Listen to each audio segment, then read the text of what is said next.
Good morning बच्चों and most welcome to another lecture of tangent and normal. क्या है बच्चों कि पिछले क्लास में हम लोगों ने टेंजेंट एंड नॉर्मल का दूसरा लेक्चर देखा था जिसमें हम लोगों ने टेंजेंट और नॉर्मल के इक्वेशंस कैसे निकाले जाते हैं वो मैंने बताया था।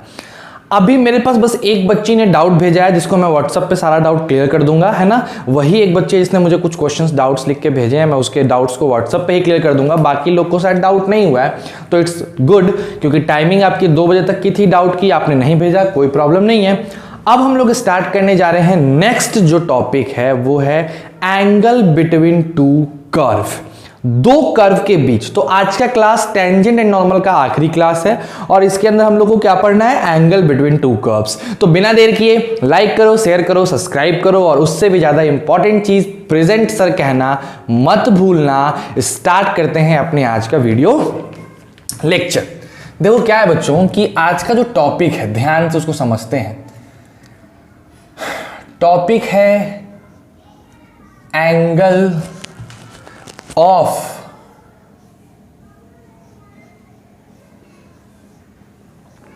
Intersection of two curve. ठीक है ना। अगर आप दो कर्व ले लेते हैं और वो दो कर्व एक दूसरे को कहीं पे इंटरसेक्ट करता है, ठीक है ना, तो जिस जगह पे इंटरसेक्ट करेगा वहां पे कितने डिग्री का एंगल बनेगा ये पता लगाना है। तो सर सबसे पहले तो आपके हिसाब से मान लो कि ये एक कर्व है, मैंने बोला हाँ, और एक दूसरा कर्व आप ये मान लो, दूसरा कर्व एक ये है, दो कर्व हमारे पास प्रेजेंट है। दोनों कर्व इस पॉइंट पे इंटरसेक्ट कर रहे हैं, ठीक है, हमने बोला हाँ। अब बताओ कि इस दोनों कर्व का एंगल, तो कर्व से एंगल थोड़ी निकलता है, स्ट्रेट लाइन से एंगल निकलता है। तो हम क्या करेंगे, जहां पे दोनों ही कर्व इंटरसेक्ट कर रहे हैं उस पॉइंट पे पहले वाले कर्व पे टेंजेंट बनाओ तो आपको पहले वाले कर्व पे ये वाला टेंजेंट मिल जाएगा। उसी तरीके से अगर आप दूसरे वाले कर्व पे टेंजेंट बनाओगे तो दूसरे वाले कर्व पे भी आपको ऐसा टेंजेंट मिलेगा। तो कर्व के बीच एंगल कहने का मतलब होता है इस टेंजेंट के बीच का एंगल, है ना। तो एक बात एकदम ध्यान से रखना कि अगर कहीं पे बताया जा रहा है एंगल बिटवीन टू कर्व्स, इसका मतलब क्या होता है, इसका मतलब होता है angle between the two tangents at the point of intersection। जो इंटरसेक्शन का पॉइंट है वहां पे जो दो टेंजेंट बनेंगे उस टेंजेंट के बीच का एंगल ही एंगल बिटवीन टू कर्व कहलाता है, ठीक है ना सर। चलो अब मान लेते हैं कि ये वाला जो कर्व है वो है y is equal to f of x, ठीक, और आप जो ये वाला कर्व देख रहे हो इसको मान लो y is equal to g x, ठीक है। अब हमारा कैसे सॉल्यूशन आएगा, एफ एक्स दिया रहेगा, जी एक्स दिया रहेगा और बोलेगा एंगल निकालो। तो हमारा सबसे पहला काम होगा स्टेप 1 कि हम एफ ऑफ एक्स को जी एक्स के बराबर करेंगे। जब आप ऐसा करोगे और उसके बाद इसको हमें सॉल्व करना पड़ेगा। सॉल्व करने से हमको मिलेगा हमारा इंटरसेक्टिंग पॉइंट। क्या मिल जाएगा बताओ, इंटरसेक्टिंग पॉइंट मिलेगा। इंटरसेक्टिंग पॉइंट मान लो वो आ गया अल्फा बीटा, सॉल्व किए और इंटरसेक्टिंग पॉइंट अल्फा बीटा आ गया। अब हम निकालेंगे स्लोप पहले वाले कर्व का जो एफ डैश एक्स के बराबर होगा, डिफरेंशिएट करके, लेकिन कहां पे, तो एट अल्फा कॉमा बीटा पे।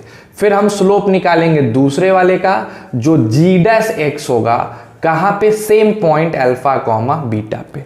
और तब दो टेंजेंट्स के बीच यानी दो लाइन के बीच एंगल निकालने का फॉर्मूला लगा देंगे, m2 minus m1 1 plus m1 m2, और इसी फॉर्मूला से हम दो कर्व के बीच का क्या निकाल लेते हैं, एंगल निकाल लेते हैं। तो दो कर्व के बीच के एंगल निकालने का मतलब होता है वो दोनों कर्व जहां पे इंटरसेक्ट करेगा उस इंटरसेक्टिंग पॉइंट पे ड्रॉन टेंजेंट का एंगल निकालना, टेंजेंट्स के बीच एंगल निकालना।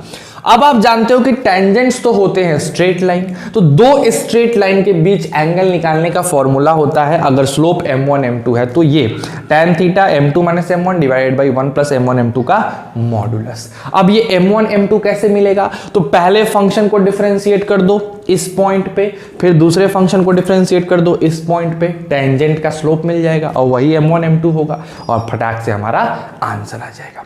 अब क्या होता है, इसमें एक और छोटी सी बात बताई जाती है, मैं यहां पे बता दे रहा हूं, ऑर्थोगोनल कर्व। ऑर्थोगोनल कर्व ये किसे कहते हैं सर, ये जो शब्द है ऑर्थोगोनल ये किसे कहते हैं, तो कहता है if angle between two curve is 90 degree then they are called orthogonal curve. तो उसको क्या कहा जाएगा, ऑर्थोगोनल कर्व कहा जाएगा। दो कर्व के बीच अगर 90 डिग्री बन रहा है तो वो ऑर्थोगोनल कहलाता है। यानी कि अगर दो टेंजेंट्स के बीच 90 डिग्री बनेगा तो कोई कर्व ऑर्थोगोनल हो, उसका कंडीशन क्या होगा, m1 इंटू m2 बराबर -1, यही कंडीशन फुलफिल करेगा। ठीक है ना। तो चलो इस टॉपिक को उतारो, अब हम क्वेश्चन करेंगे। इस पे टोटल 8 एग्जाम्पल्स हमारे आर डी शर्मा में दिए हैं, 8 एग्जाम्पल को हम लोग एक एक करके अच्छे से समझ लेते हैं। चलिए इसको उतार लीजिए मेरे प्यारे बालकों, जल्दी से उतार लो बिना देर किए। चलो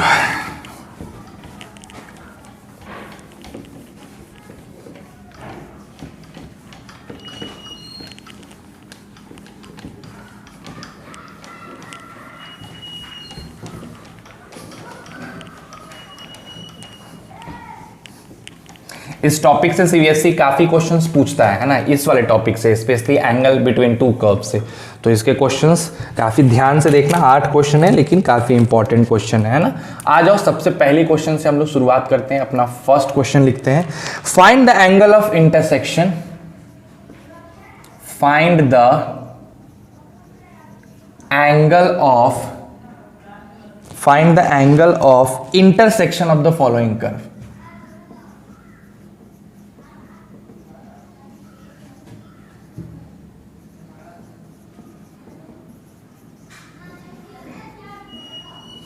ठीक है, पहला कर्व दे रखा है XY इज इक्वल टू 6 और दूसरा कर्व दे रखा है x² y is equal to 12। ठीक है, ये पहला क्वेश्चन है। उसके साथ साथ इसी में एक और क्वेश्चन दिया है, तो पहला हम बना के दिखा रहे हैं, दूसरा आप करोगे। y² is equal to 4x, y² is equal to 4x और इसमें दूसरा जो कर्व दे रखा है वो है x² is equal to 4y, x² is equal to 4y। ठीक है ना, समझ गए ना बात को।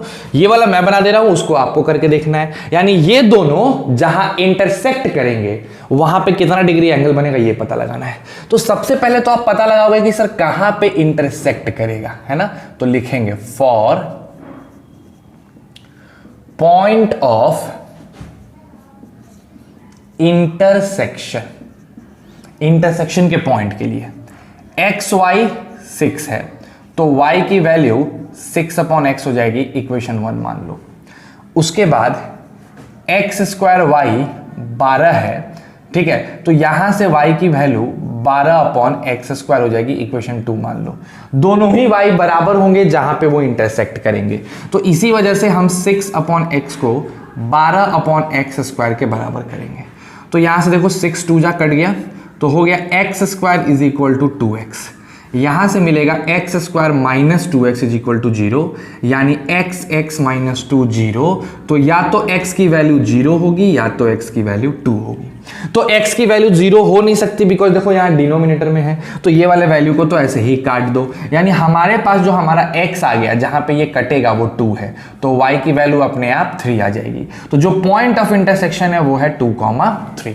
अब हमें स्लोप निकालना है, नहीं तो हम बात करते हैं सबसे पहले वाले फंक्शन का, यानी अगर हम देखें तो मेरा पहला वाला y is equal to 6/x है। अगर हम इसको डिफ्रेंशिएट करते हैं dy/dx तो हमको मिलेगा -6/x²। लेकिन कहाँ पे स्लोप निकालना है, तो हमको जो m1 चाहिए वो 2,3 पे है, यहाँ 2 रखो, -6/4 यानी ये हो जाएगा -3/2, ये m1 आ गया।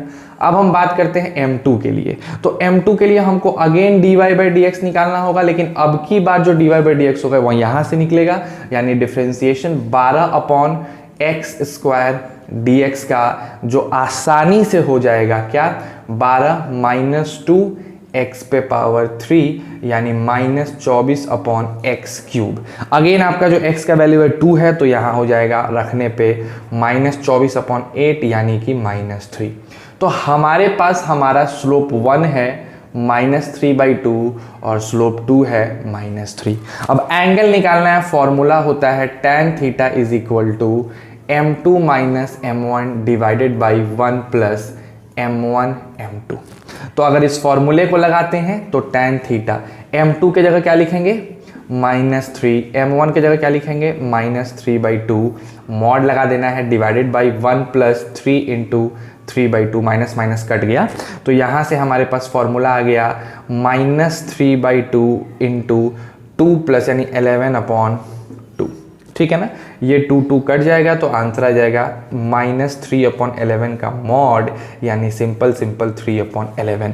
तो tan थीटा की वैल्यू मेरे पास बच्चों आ गई निकल के, क्या tan इनवर्स 3/11। अगर tan थीटा 3/11 है तो थीटा tan इनवर्स 3/11। कितने आसानी से क्वेश्चन बन गया, कोई दिक्कत आया नहीं, सिंपल सा क्वेश्चन था। तो ऐसे क्वेश्चन में यही करना होता है, आपको 2 को कर्व दे देगा, पहले आप उसका इंटरसेक्टिंग पॉइंट निकालिए दोनों को सॉल्व करके, और तब पहले वाले कर्व को डिफरेंशिएट करके पहला स्लोप, दूसरे वाले कर्व को डिफरेंशिएट करके दूसरा स्लोप, दोनों स्लोप मिल जाएगा, tan थीटा का फॉर्मूला निकाल के अपना आंसर ले लीजिए। फटाक से उस वाले क्वेश्चन को आपको खुद से करना है, होमवर्क है, और ये क्वेश्चन हमने सिखा दिया आपको। आगे बढ़ते हैं।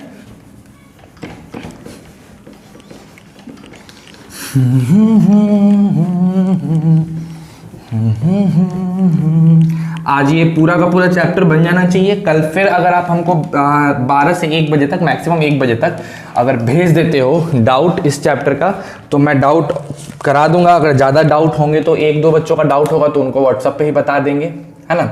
लेकिन अगर मैक्सिमम ज़्यादा डाउट होगा तो फिर मैं इस पे बोर्ड पे करा दूंगा। तो या तो कल नया चैप्टर स्टार्ट होगा या फिर डाउट होगा, ठीक है ना। और आपको पता है कि आपका अपकमिंग टेस्ट है, जिस दिन पता है सैटरडे को, पता है ना सैटरडे को टेस्ट है, तो तैयार रहिएगा टेस्ट के लिए। नेक्स्ट क्वेश्चन है, find the angle between the parabola, find the angle between the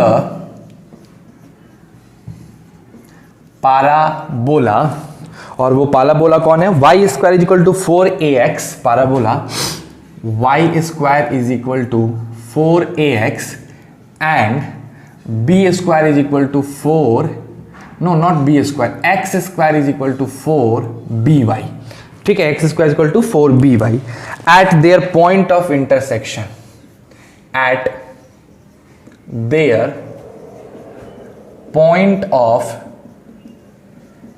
intersection. और ये भी बोल रहा है कि अदर देन ओरिजिन, ओरिजिन वाले पे नहीं निकालना है, 0 0 पे नहीं निकालना है, ठीक है ना बच्चों। ये सीबीएसई के 2016 का पूछा हुआ क्वेश्चन है। इसकी खास बात यह है कि ये हमारे सीबीएसई में 2016 का पूछा हुआ क्वेश्चन है, ठीक। तो चलो आओ सॉल्व करते हैं। तो सबसे पहले तो पॉइंट ऑफ इंटरसेक्शन निकालना पड़ेगा ना मेरे प्यारे बालकों। तो पहला इक्वेशन है y² = 4ax और दूसरा इक्वेशन है x² = 4by। तो जहां तक मेरी मानो तो काफी बेहतर होगा कि हम y को रिप्लेस कर दें। और कैसे रिप्लेस कर दें, तो y को लिखा जा सकता है √4ax, यहां रिप्लेस करेंगे तो x² की वैल्यू हो गई 4b, y के जगह √4ax। स्क्वायरिंग बोथ साइड करेंगे तो x⁴ = 16b² और यहां हो जाएगा 4ax। तो मिलेगा x⁴ = 64b²ax, ठीक है ना बच्चों। अब देखो इसके आगे हम लोग को सॉल्व करना है। कैसे सॉल्व करेंगे, तो सिंपल तरीका होता है, x बाहर निकालेंगे हो जाएगा x cube minus 64b² a is equal to 0। तो एक तो x 0 आ जाएगा, x 0 लोगे तो y तुम्हारा अपने आप 0 आ जाएगा, तो इस पे तो हमको बात ही नहीं करना है। अब आते हैं x क्यूब वाले पे। अगर x क्यूब वाले पे आएंगे तो हमारे पास हो जाएगा x is equal to x cube is equal to 64b² a। तो x की वैल्यू आ जाएगी 4 क्यूब लगाने पे, b पर पावर 2/3 एंड a पर पावर 1/3। ये सिंपल x की वैल्यू आ जाएगी। अगर ये x है तो y का वैल्यू हम कहां से निकाल सकते हैं मेरे प्यारे बच्चों, यहां से निकाल सकते हैं। तो निकालो जरा y की वैल्यू क्या हो जाएगी, root under 4 into a into x की जगह 4, b पर पावर 2/3 इंटू a पर पावर 1/3। तो यहां से तो y की वैल्यू हो गई 4 तो बाहर निकल गया, 1/3 और a अगर हम ले लें तो मिलके हो जाएगा 4/3। ठीक है ना, वैसे देखो तो 1 + 3 तो 4/3 और यहाँ पहले से b जो है वो 2/3 है। अब रूट अंडर है तो जब रूट अंडर हटाएंगे तो आ जाएगा y इक्वल टू 4, 1/2 पावर दोगे तो a पर पावर 2/3 एंड b पर पावर 1/3। तो ये y निकल आया और ये तुम्हारा x निकल आया। तो इस पॉइंट पे आपको क्या निकालना है, दोनों का टेंजेंट निकालना है। तो एक एक करके डिफरेंशिएट करो, इसको डिफरेंशिएट करोगे तो 2y dy/dx इधर हो जाएगा 4a, 2 से 2 कट जाएगा तो हमारे पास हमारा dy/dx आ जाएगा 2a/y। y की वैल्यू आपको पता है, रख दो तो हमारे पास हमारा स्लोप 1 आ गया 2a, y के जगह 4a पर पावर 2/3, b पे पावर 1/3। इसको सॉल्व कर लोगे स्लोप 1 निकल गया। सेम प्रोसेस, इसको डिफरेंशिएट करोगे तो 2x is equal to 4b dy/dx। तो यहां से हमारे पास आ गया 2x/4b is equal to dy/dx। यहां x की वैल्यू उठा के रख दोगे तो हमको यहां से m2 मिल जाएगा। m1 पता, m2 पता, एंगल निकाल देना है, बस सिंपल सा कॉन्सेप्ट है। दिक्कत क्यों हो रहा है, बिकॉज यहाँ पे कॉम्प्लिकेशंस ज्यादा हैं। a² b² में नंबर होता तो आसानी से बन जाता। ठीक है, तो चलो फटाक से इसको उतार लो, ये भी काफी आसान क्वेश्चन था, कोई टफ क्वेश्चन तो है नहीं। ठीक है, नेक्स्ट आते हैं अगला क्वेश्चन। यार वो कैलकुलेशन तो कर लोगे ना भाई, उतना कैलकुलेशन तो कर ही सकते हो। अब क्या tan थीटा भी निकाल के दिखा दें, 12th क्लास के बच्चे हो यार, इतना तो कैलकुलेशन कर ही लोगे, है ना। नहीं होगा तो बोल देना, ऐसा कुछ नहीं है, हम फिर से बता देंगे, बहुत बड़ी बात नहीं है। ठीक है, जैसे एक बच्चे ने हमको बोला है कि सर ये वाला क्वेश्चन एक्सप्लेन कर दीजिए, कोई sine theta plus increasing decreasing में sine theta plus cos theta कुछ क्वेश्चन था, कि सर इस वाले क्वेश्चन को थोड़ा एक्सप्लेन कर दो। फिर से बता देंगे हम उसको शनिवार के क्लास में, जिस दिन हमको बेसिक, जिस दिन टेस्ट होगा उस दिन तो क्लास डालेंगे नहीं, शनिवार को क्लास आएगा नहीं, तो टेस्ट वाले क्लास होगी उस दिन, तो उसी दिन हम एक एक्स्ट्रा क्लास कर देंगे जिसमें तुम्हारा छोटा मोटा जो कॉन्सेप्ट, जैसे मान लो एक क्वेश्चन था इंक्रीजिंग डिक्रीजिंग में कि थीटा 0 से पाई है तो sign theta plus cos theta किसके किसके बीच इंक्रीजिंग होगा। बहुत बच्चों से नहीं बन रहा था ये क्वेश्चन, एंगल वाला, ट्रिग्नोमेट्री वाला, तो उसको मैं एक्सप्लेन करूंगा उस दिन शनिवार के दिन। ठीक है, चलो आओ थर्ड पे आते हैं। सीबीएसई का 2003 बार क्वेश्चन पूछा है, 4 में, 5 में और 13 में। क्वेश्चन क्या है, क्वेश्चन है सो दैट द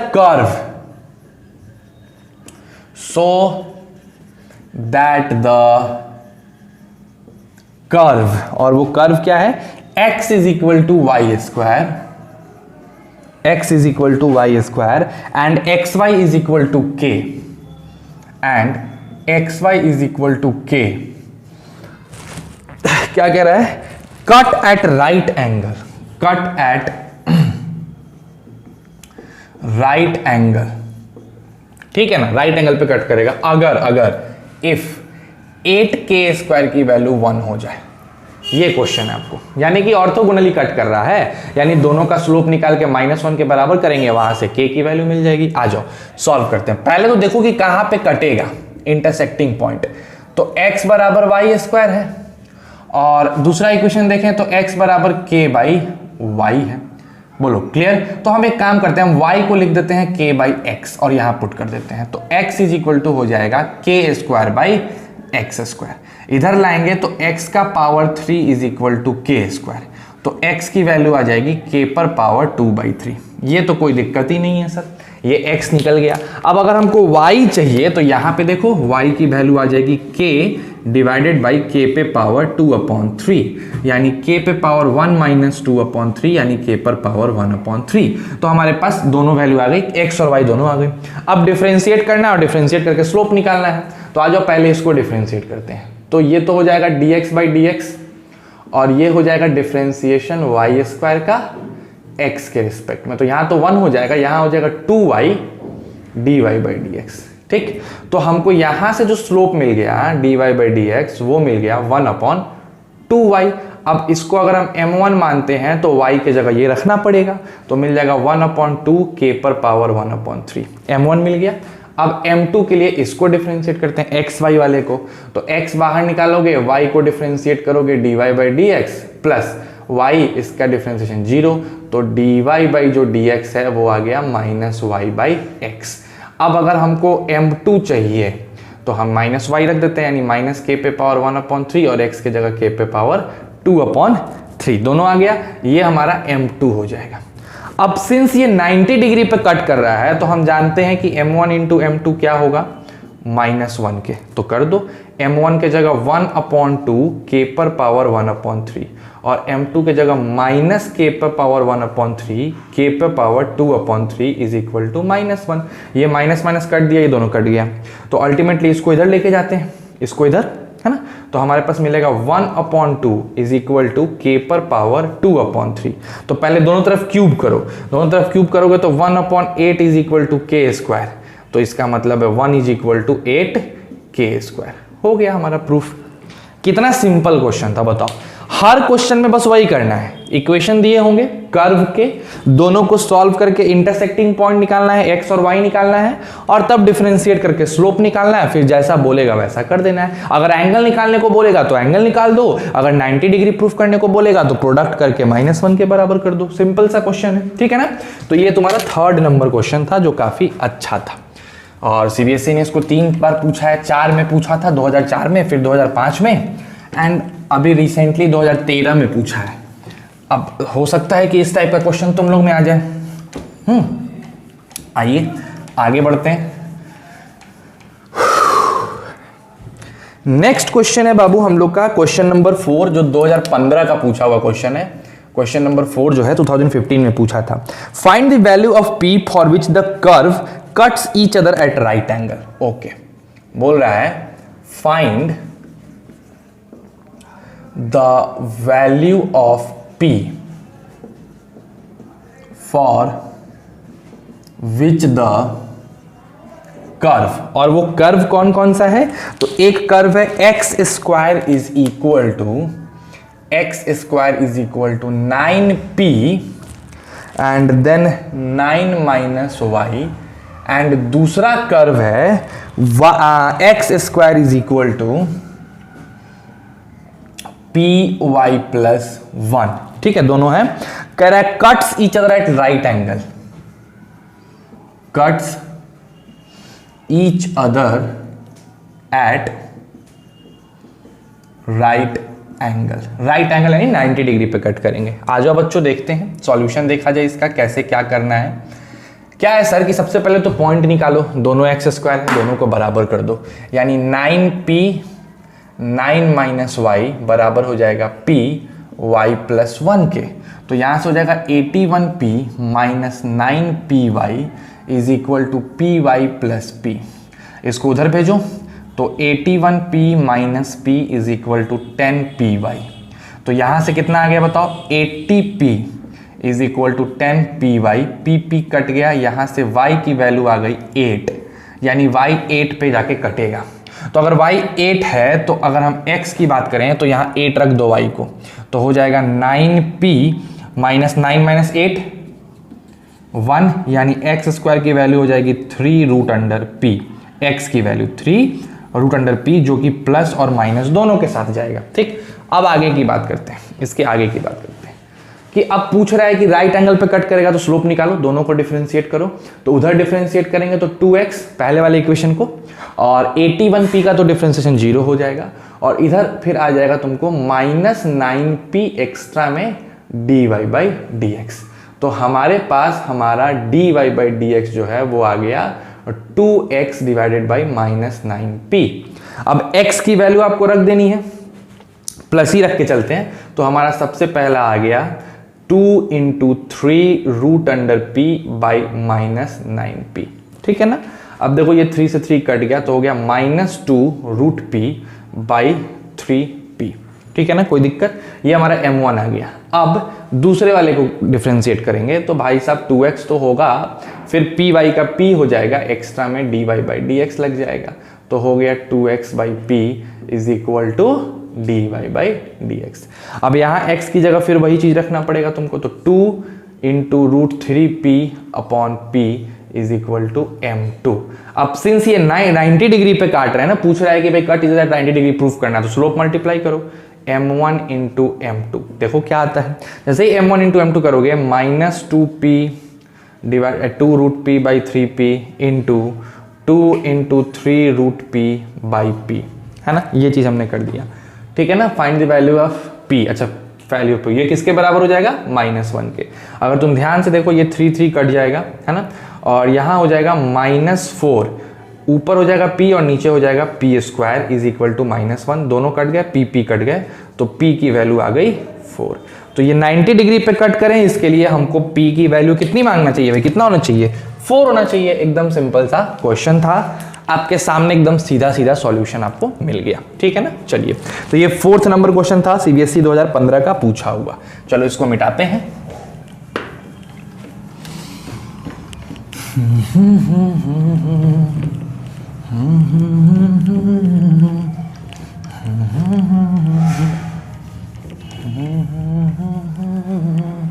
अब देखो क्या है, इसके बाद 5th नंबर क्वेश्चन पे आते हैं। काफी बेहतर क्वेश्चन है, 5th नंबर 2002 का पूछा हुआ था क्वेश्चन। क्वेश्चन है सो दैट द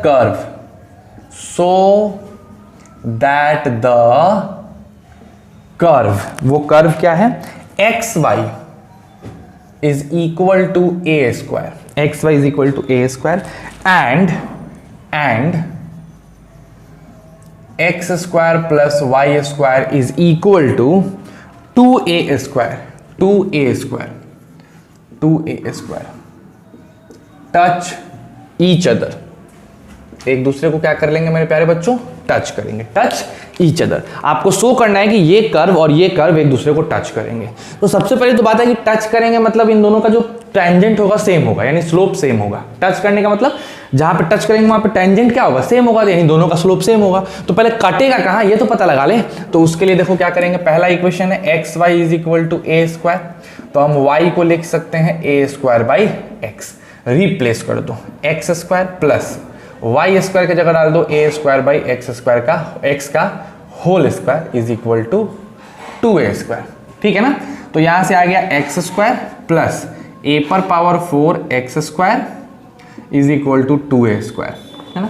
अब सिंपल सा सॉल्यूशन है, एक्स स्क्वायर को p मान लो तो हो जाएगा p प्लस a पर power 4p is equal to 2a square. ये आया। अब यहां से पहले p निकालना पड़ेगा तुमको, ठीक है ना, यहां से p निकालोगे। चलो आ जाओ, कैसे निकालोगे p, क्वाड्रेटिक में बदल के p स्क्वायर प्लस a पर power 4 is equal to 2a square p, तो हो जाएगा p square minus 2a square p plus a पर पावर 4 इज इक्वल टू 0। अगर ध्यान से देखो तो ये तो काफ़ी बेहतर क्वेश्चन हो गया, 2a भी हो गया, तो p माइनस a स्क्वायर का ये होल स्क्वायर 0 हो गया, तो p की वैल्यू आ गई a स्क्वायर के बराबर। और p क्या माने थे तुमने, एक्स स्क्वायर, तो एक्स स्क्वायर a स्क्वायर के बराबर, तो x की वैल्यू प्लस माइनस a आ जाएगी। कोई दिक्कत, प्लस माइनस a में चला आएगा कहानी।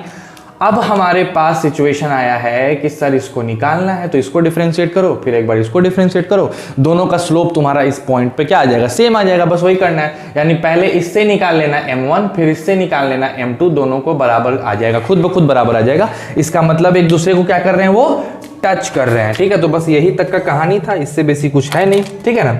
अब देखो क्या है, लेवल 2 के जो क्वेश्चन है, क्वेश्चन नंबर 6 सेम पैटर्न का क्वेश्चन है, आप बना सकते हैं। क्वेश्चन नंबर 7 भी सेम पैटर्न का क्वेश्चन है और क्वेश्चन नंबर 8 भी।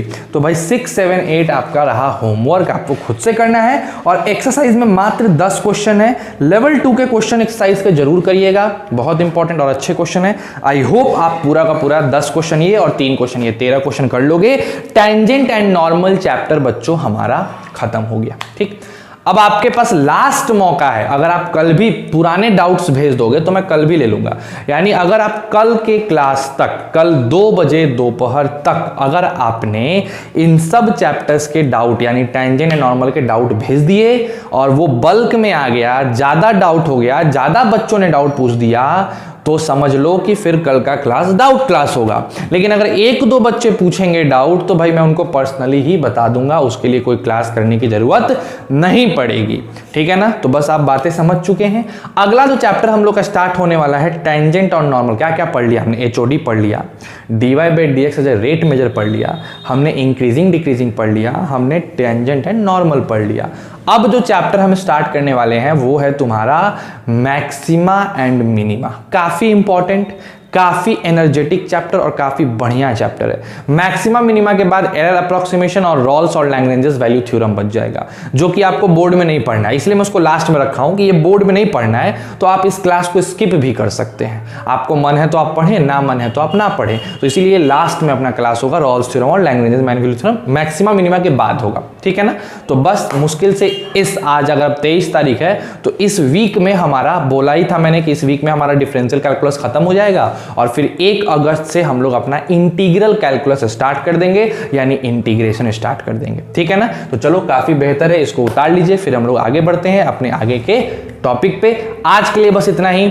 खुश रहो, पूरे फैमिली को खुश रखो, एनर्जेटिक रहो और अपना ख्याल रखो। Stay safe and stay healthy.